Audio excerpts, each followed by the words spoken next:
جب دعا کرتے وقت تمہاری آنکھوں سے آنسو آنے لگیں تو سمجھ جانا تمہاری دعا بارگاہ الہی میں قبول ہو چکی ہے، اور جب اذیتیں اور آزمائشیں حد سے بڑھ جائیں اور آپ کو نکلنے کا کوئی راستہ نظر نہ آئے تب بھی صبر کر لینا، یہ عمل اللہ کو بہت پسند ہے۔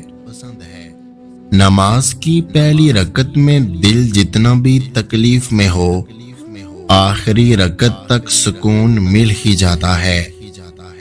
عورتوں کی توہین تو بے دین گھروں میں ہوتی ہے، صالحین کے گھروں میں تو عورتیں ملکہ ہوتی ہیں۔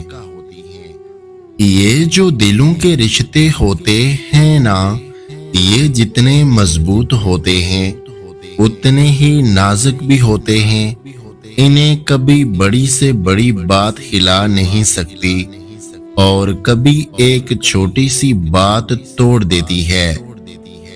جو چیز آپ کے نصیب میں ہے وہ دو پہاڑوں کے درمیان بھی ہو تو آپ کو مل جائے گی، اور جو نصیب میں نہیں ہے وہ اگرچہ دونوں ہونٹوں کے درمیان ہی کیوں نہ ہو آپ کو نہیں مل سکتی۔ سنو، خدا کرے تمہارا نکاح تمہاری محبت سے ہو، جس کے لیے تم روتے ہو، جس کے لیے تم دعائیں مانگتے ہو، اگر وہ تمہارے حق میں بہتر ہے تو اللہ اسے تمہارے نکاح میں لے آئے۔ بات تو ساری توفیق کی ہوتی ہے، ورنہ کسی کی جرت ہے کہ کائنات بنانے والے کے سامنے سر نہ جھکائے۔ سجدہ بہت بڑی توفیق ہے، اور پھر توفیق کی عطا بہت بڑی عطا ہوتی ہے۔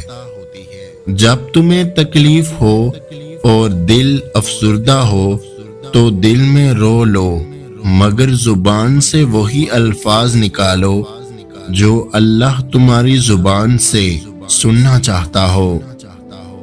وہ رب کبھی ہمیں مکمل طور پر آزمائش میں مبتلا نہیں کرتا، کہیں نہ کہیں کوئی دروازہ ضرور کھلا رہتا ہے جہاں سے رحمت ٹھنڈی ہوا کے جھونکوں کی طرح آ کر دل کو پرسکون کر دیتی ہے۔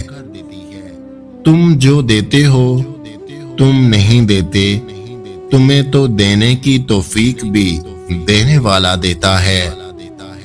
آسمانوں میں مقبولیت اور قبولیت کے ضابطے الگ ہوتے ہیں۔ اکثر زمین والوں کے دھتکارے ہوئے آسمان والے کے لاڈلے ہوتے ہیں۔ جو اپنے نصیب پر اکثر روتے رہتے ہیں انہیں یہ خبر ہی نہیں ہوتی کہ ان کے رب نے ان کے حق میں اور بھی بہتر لکھا ہوتا ہے۔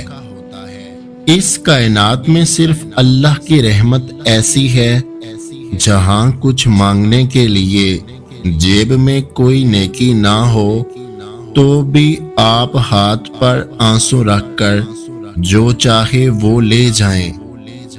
کیا پتہ تمہارے اس صبر کے بدلے اللہ نے تمہارے لیے وہی کچھ مقرر کر رکھا ہو جو تم اس سے مانگتے مانگتے نہیں تھکتے، جس کے لیے بار بار اللہ کو مناتے ہوئے تمہارے لب نہیں تھکتے۔ تو پھر یقین رکھو تمہارے صبر کا صلہ قریب ہے۔ اللہ کی طرف سے دیر میں کتنی خیر ہے، اس بات کا اندازہ تمہیں اب کیسے ہوگا مگر جب تم صبر کی سسکیوں کو شکر کی سسکیوں میں بدلتا دیکھو گے، اور اس وقت تم سوچو گے کہ اس چیز کے نہ ملنے میں یا کسی کام کا اس وقت پر نہ ہونے میں تمہارے لیے اللہ نے کتنی خیر رکھی ہوئی تھی۔ جو انسان اپنے اللہ کے لیے حرام کو ترک کر دیتا ہے تو اس کا یہ عمل اسے اللہ کے ہاں ایسے مقام پہ پہنچا دیتا ہے کہ وہ اللہ سے جو بھی مانگتا ہے تو اسے وہ عطا کر دیا جاتا ہے، اور اس سے بڑھ کر عطا کیا جاتا ہے جو اس نے اللہ کے لیے چھوڑا تھا۔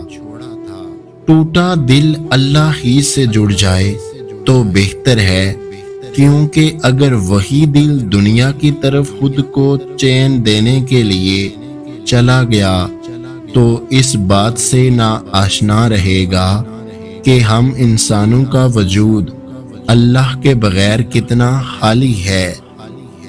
ہمت مت ہارو، دعا مانگتے رہو تب تک جب تک جواب نہیں مل جاتا۔ جب وہ تمہیں صبر کی انتہا پر لے آیا ہے تو یقین رکھو آزمائش اب ختم ہونے والی ہے، اور پھر ہر چیز سے نواز دیا جائے گا جس کے لیے تم راتوں کو اٹھ اٹھ کر جولیاں پھیلایا کرتے تھے۔